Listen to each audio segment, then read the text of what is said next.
Good news for the Eagles. They were back on the practice field today for a walkthrough. Landon Dickerson was a full participant. He left Monday's game early with a knee injury. Sidney Brown, Justin Evans did not practice. Quez Watkins also remained sidelined. That is the good news, seeing Dickerson back out there. And with that, we welcome you here to Birds Huddle, powered by PointsBet, now a Fanatics experience. Alongside Barrett Brooks, I'm Amy Fiddle. And a weird start to this season. You start off, and then 4 days later, you have the second game, and then 11 days after that, you have the third game. Now 6 days this time, more traditional.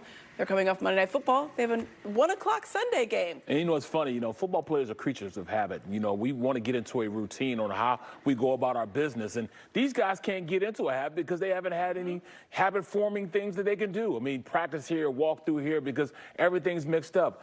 When they finally get this 1 o'clock game, it'll be great for them, to get back into the, scheme of things and what it is to go through the season. A little bit more normal. Yeah. For the schedule. Today, the Eagles' red zone concerns, though, were front and center. We all know how they've been through the first 3 weeks. It is the Bird's Eye View, presented by Ocean Casino and Resort in Atlantic City. That's 100% me. I came out of that, drag myself through the mud there, and some of the things that we tried to do. We just got to help them be in better positions there.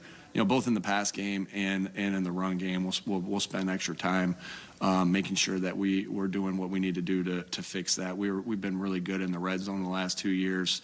Obviously, credit to the defense, they did a good job, but it's not up to our standard of where we want to be. And I just felt like, that was my fault. Sometimes it's technique-wise. Guys running routes, guys up front communicating, making sure that we pick up the blitz if they're blitzing, and or if it's a run play, making sure that we're executing the right techniques. It's a blend. So, Coach said it was on him, but it's really on us. It's really on us. Seriously, it's really on us. I think it's about finishing drives and scoring points. It's our job to execute whatever it's called, and we've had a number of opportunities to do that, and so we just need to put it in the end zone. All right, that brings us to Barrett's three-point stance. Despite their struggles, the Eagles' offense has been still one of the best in the league, B. Yeah, because whether it's 200 yards passing or 200 yards rushing, it's still 200 yards. And when you can go out there and dominate a team like they dominated the past two teams, not just one team, but the past two teams, they dominated on the ground. And it's not the conventional way to do things. But, hey, they're still scoring 28 points a game.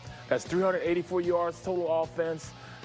Rushing attack at 185 yards, that's a lot, you know what I'm saying? So when you look at all things being equal, sometimes it's better to win like that than it is to go out there and pack for 500 yards and you don't have the wins like you see most of these teams.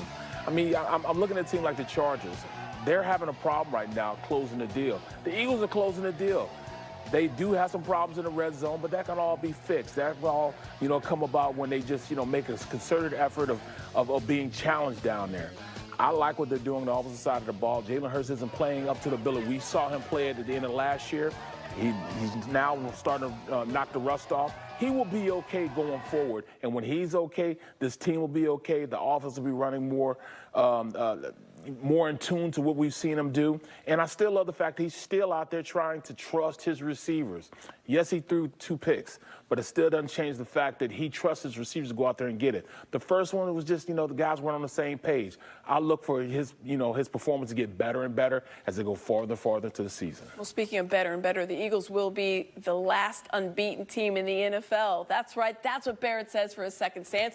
It's the Birds, Dolphins, and Niners, only ones right now undefeated at 3-0. And you think the Birds are going to outlast them all? I do, and just look at the players that the teams that these other teams are going to play. Miami, it's going to be tough for them to go up there and play against a team like the Bills, and they're not even favored right now. So that's kind of crazy, that they're undefeated and the Bills have a loss. But still, though, I really think that we'll be the last undefeated team because the Bills will outscore the Dolphins. Yes, I said it. The Bills outscore the Dolphins, even with Tyreek Hill, even with Jalen Waddle. The offense they have, Raheem Mostert. He's, running at a high level. But I think the Bills are their kryptonite. Okay. They've always found a way to beat them. And then when you look at, going as the 49ers, they're talking all that talk. I can't see them beating the Dallas team. This week they play against the Cardinals. The Cardinals just beat Dallas.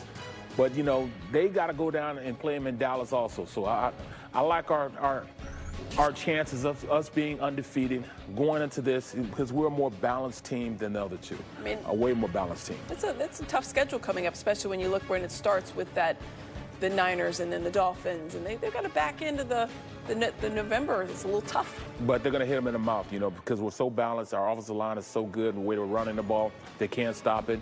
We can go tit for tat for both of those teams. And I don't know if the defense of the Dolphins is at the level they need to be at to hold that consistency going into this season. They can score a lot of points, but sometimes all those window dressings and everything else, teams, defensive coordinators get paid a lot of money to stop those type of schemes and all those gadget plays, Eventually, you got to play hard-nosed football, and I don't know if they have it in to play that hard-nosed football. They're fast, but can they stop them, though? Something to watch in the next couple of weeks. All right, finally, speaking of the next week, the Commanders will not surprise the Eagles again. Last year, the Birds were the last unbeaten team, 9-0, before getting surprised by Washington on a Monday nighter. That was with Taylor Heineke under center, and you say, no way, Heineke's not there. They got Sam Howell, and they ain't going down to the Commanders again. I can't even believe you said his name. I still remember. Sorry. I still remember that game, and I still remember how at the end of the game, how he was laughing, how he was celebrating before the game was even over with. He got that penalty, where they hit him late and all that, where BG hit him late. All that stuff still is a thorn in my side right now. I can remember that game. We couldn't stop the run. They ran the ball on us. We couldn't stop the run. Well, hey, we can stop the run now. We can go out there and impose our will on them on the defensive side of the ball. There's no more of that running when they want to run. Brian Robinson had a great game. But that will cease to happen. It will not happen. Sam Howell's going to have a long day at the office. We got pass rushers out there, and at this point, he can't think that he can and get away from us. He got sacked 9 times last week. 9 times. He threw 4 picks last week. And he's going against an even better defense this week. So, yes, I'm really thinking that they won't be surprised. They still have a bad taste in their mouth from the last time they beat them. Even though they played them once already, but still, they beat up on us and made us like it. It's our turn to go out there and beat them up again, We haven't, beat them 2 times in one season in a while. No, that's correct. So this will be the year we beat them twice in one season. Sweeping the Commanders, sweeping the Cowboys, sweeping the Giants, sweep everybody. Just sweep on through. Let's go. Let's go. We've got much more Birds Huddle coming up as we check out the playbook. Here's what's on tap. Dave Zangaro is going to join us in the Birds Lounge to break down the Birds. We delve into what's being referred to as the brotherly shove and what Jalen Hurts had to say to the critics of the Eagles' QB sneak, especially at the goal line. And Jalen Carter has cemented himself as the favorite for Defensive Rookie of the Year. We're going to take a closer look at those odds when we return here on Birds Huddle, powered by PointsBet, the Fanatics experience.